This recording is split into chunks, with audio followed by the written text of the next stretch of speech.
పుష్ప 2 విడుదల రోజున బెనిఫిట్ షోలకి హంగు ఆర్భాటాలతో సంధ్యా థియేటర్కి వచ్చిన హీరో అల్లు అర్జున్ ని చూసేందుకు వచ్చిన అభిమానుల మధ్య జరిగిన తొక్కిసలాటలో ప్రాణాలు కోల్పోయింది రేవతి. ప్రాణాపాయ స్థితిలో కొట్టుమిట్టలాడుతున్న ఆమె కుమారుడు. ఈ సంఘటన నేపథ్యంలో అల్లు అర్జున్ అరెస్టు బెయిల్పై విడుదల ఒకంత అతడిపై సానుభూతి కలిగించిన ఆ తర్వాత ఏర్పాటు చేసిన ప్రెస్ మీట్ లో అల్లు అర్జున్ హావభావాలు, పశ్చాత్తాపం లేని అహంభావం స్పష్టంగా కనిపించి అప్పటిదాకా అతనిపై ఒకంత సానుభూతిని కూడా పోయేలా చేసింది.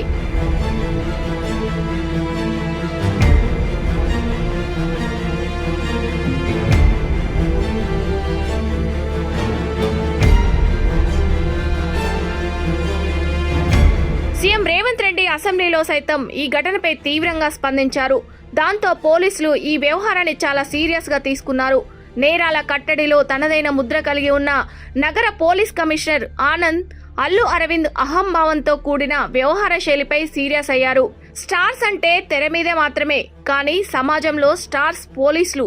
తెర మీద స్టార్స్ కే స్టార్స్ చూపిస్తున్నారు ఈ స్టార్స్ అని అనుకుంటున్నారంతా. నేరాల కట్టడిలో తగ్గేదేలే అన్నట్టు వ్యవహరించే సిపి ఆనంద్ పనితీరు ఈ ఘటనపై కూడా అలాగే ఉందని ప్రశంసలు వెల్లువెత్తుతున్నాయి. పోలీసులతోనే పరాచకాల తమాషానా? హీరోలైతేనేం ఎవరైతేనేం అన్ని సీసీ కెమెరాల ఫుటేజీని పరిశీలించి వాటన్నిటితో కలిపి ఒక బలమైన సాక్ష్యాన్ని ప్రజల ముందు పెట్టారు పోలీసులు. అందులో Allu Arjun road show minute to minute స్పష్టంగా రికార్డ్ అయ్యింది. అవన్నీ చూశాక అల్లు అర్జున్ అష్టదిగ్బంధంలో చిక్కుకుపోతున్నాడా అనిపిస్తుంది. తెర మీద తారలు వారి చూపులు చుక్కల్లోనే ఉండొచ్చు, కానీ వారికి చుక్కలు చూపిస్తున్నారు పోలీసులు.